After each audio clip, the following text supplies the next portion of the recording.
så er moskusællingerne kommet ud. Det blev til 8 styks. De synes, der er lidt morgenkoldt herude nu. Men hvis vi lige løfter lige så forsigtigt her,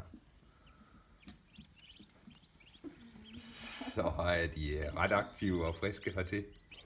Ja, hvad sker der, var? Hvad sker der? Det, der var lidt specielt, det var, at der kom de 2 helt mørke hertil. De kom faktisk 2 dage før de andre.